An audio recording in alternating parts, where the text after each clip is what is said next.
What's happening, boys and girls? I am the Anthro Metal, and this is Today in Gaming. I hope you're having a wasted Wednesday, I guess.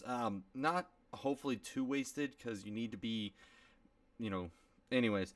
So let's just jump into it. We got a fair bit of news today. Biggest news of the day is that there is a big leak and rumors coming out of Visceral. So in case you don't remember, Visceral is developing a single player, as we know it, Star Wars title. We haven't had any word about it. We thought we were going to see something at E3. There was a slim chance we didn't get that, but we did, in fact, today get some hopefully news. We don't know if it actually is. Now, the rumor is that that right now it's called Project Ragtag. The protagonist is being called Dodger. Now, those of course can change if they're just code words or whatever. It's rumored to take place between Episode 4 and Episode 5, so that's A New Hope and Empire Strikes Back. So somewhere in the middle there. It's rumored to take place, and you're basically like a mercenary bounty hunter type. Maybe not like bounty hunter in the type of like Boba Fett or anything like Jango Fett or anything like that. It's more like you're within the criminal underworld in the outskirts of the galactic reach of the Empire, whatever, in the Star Wars galaxy. So you're just kind of that's all we really know for now. There's rumors that you'll be working with Jabba the Hutt. There'll be some specific missions on there, kind of, working against the Empire as their retaliation for destroying the Death Star. So, you're working up through there. Kind of sounds like a very Han Solo-esque character. So, nothing else really from that. The director of the game is, in fact, I believe her name is Amy Hennig. I probably messed that up. She did, I believe she was on staff for the Uncharted series. She might have been the director of that. I'm not sure. I'm sorry. I know she was on staff there, though. So this is all coming from an article with all this information that I'll go ahead and post below with everything on that. But pretty cool information. Pretty cool to see that. If it does turn out to just be basically Star Wars Uncharted, Star War Charted. So anyways, whatever. Star Wars Nathan Drake edition or something like that. I mean, it would be fun. Be cool to see how it works out. So we're, any little... I'm just like trying to drink out of a very, very sparsely leaking faucet, just like, just there's nothing coming out. There's not a lot. This one was just like one gulp of water, Anyways, so moving on from there, we did get some information that Obsidian, the developer behind Pillars of Eternity, the popular RPG on Steam and on computer, is getting a console port. It is actually coming to PS4 and Xbox One on August 29th. There's no other kind of information on there, just a release date I like to share, and pretty cool to see that. Something I forgot to mention yesterday along those lines, Dead by Daylight, I talked about its first year anniversary. I posted in the description too about this.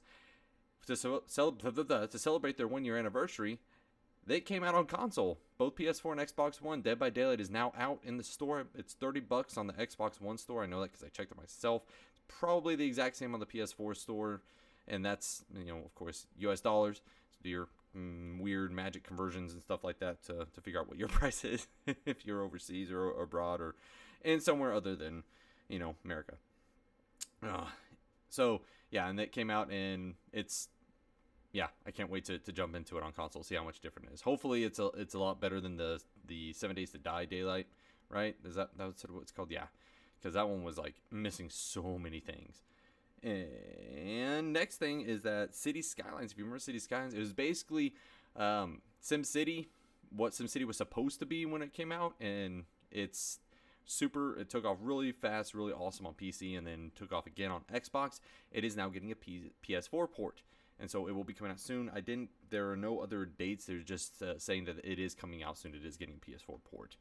The next bit of news concerns Overwatch, of course, my favorite news topic, because it always seems to have at least one Overwatch topic at some point. This is just concerning the most recent patch. We talked about this before, back a couple weeks ago before E3, that there's a patch coming out that will introduce some changes to Roadhog, Reaper, and McCree. And in fact, it's going to speed up McCree's Deadeye, that he's going to be able to focus it faster now. It's not going to take so long for him to zero in as he triggers his ult. And Reaper now is going to be able to recharge health as he shoots and damages people instead of having to kill somebody to get his health back. And then Roadhog, actually, his damage has been nerfed from the shotgun he has, or the flat cannon, or whatever you call it, so he can no longer one-hit kill, do the hook, pull someone in, kill him instantly. But he is apparently, I think something like they tightened the spread on it, I believe, or I know that they made him more viable as a go-around character. They did shrink the hitbox on his head though, so it is harder to get one-hit kills on his head. At least not necessarily one-hit kills, but you know what I mean. It's just hard to get headshots on him because it's been reduced. The hitbox has been reduced. So last thing is actually something super cool that I found out about today. Sega has released a Sega Forever pack, and this is actually going to be for mobile.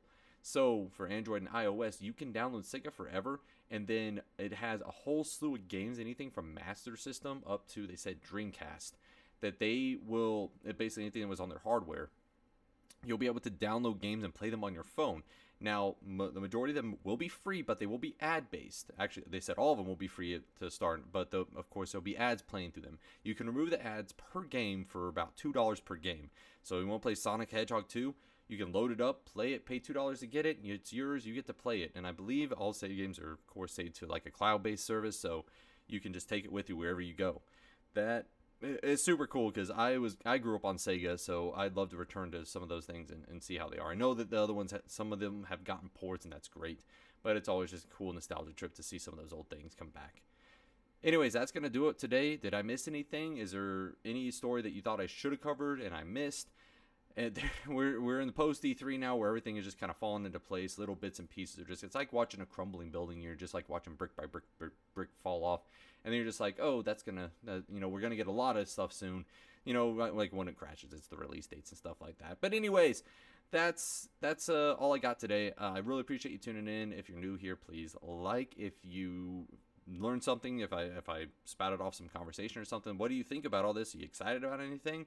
I'm excited to go play Dead by Daylight, honestly, and that Star Wars shit looks really cool. Anyways, I'm gonna take off. I've been the Anthromel. This has been Today in Gaming, and I will see you tomorrow.